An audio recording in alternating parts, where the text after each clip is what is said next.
Parents आणि किड्समध्ये quality time quick मध्ये कसा करता येईल तो आता let's play the game. Game असा आहे की पूर्ण दिवसभरामध्ये तुम्ही आणि मुलं यांनी काउंट करायचे की आज मी किती कुठे कुठे एरियामध्ये प्रामाणिक राहिले आणि कुठल्या कुठल्या एरियामध्ये प्रामाणिक राहिले नाही.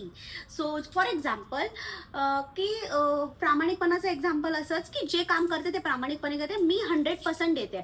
म्हणजे समोर आता समजा माझ्या ऑफिसमध्ये क्लायंटची मीटिंग आहे, तरी माझं तरी मी इथे व्हॉट्सअपवर इंस्टाग्रामवर आहे किंवा सो तुम्ही 100% क्लायंट मीटिंगला नाही देत आहे. सो इथे तुमचा प्रामाणिकपणा नाही आहे.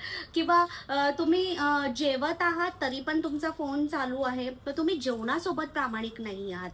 किंवा तुम्ही आता खेळायला बसला आहात पण खेळतायत लहान मुलं आणि चिटिंग केली, सो हा प्रामाणिकपणा नाहीये. किंवा तुम्ही आता अभ्यासाला बसलाय पण बोर होताय, यार नाही करायचं. जेव्हा वाटतं तेव्हा करा, पण जेव्हा कराल अभ्यास तेव्हा 100%ने त्या विषयाला द्या. सो दॅट इज प्रामाणिकपणा. पण तुम्ही एक काम, आता तुमच्यासमोर एक व्यक्ती आहे आणि तुमचं आहे मीटिंग चालू आहे, तरी सुद्धा तुम्हाला दुसऱ्याचा कॉल आला तरी तरी आधी समोर असलेल्या व्यक्तीला प्राधान्य देऊन प्रामाणिकपणा त्याला द्या, इन्स्टेड ऑफ फोनवर दुसरीकडे गॉसिपिंग करत बसण्यापेक्षा. सो प्रामाणिकपणा असा प्रत्येक गोष्टीमध्ये जो व्यक्ती समोर आहे त्याला 100% द्या. दॅट इज प्रामाणिकपणा. सो प्रत्येक जे काम कराल ते प्रामाणिकपणाने कराल. सो कोणाचा प्रामाणिकपणाचा काउंट जास्त तो व्यक्ती जिंकला. पॅरेंट्सचा जास्त तर पॅरेंट्स जिंकले, किड्सचा जास्त तर किड्स जिंकले.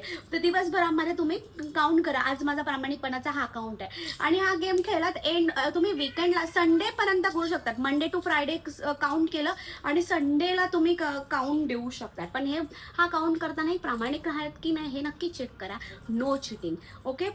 यामुळे होईल काय, तुमचा प्रामाणिकपणा पॅरेंट्समध्येही वाढेल आणि मुलांमध्येही वाढेल.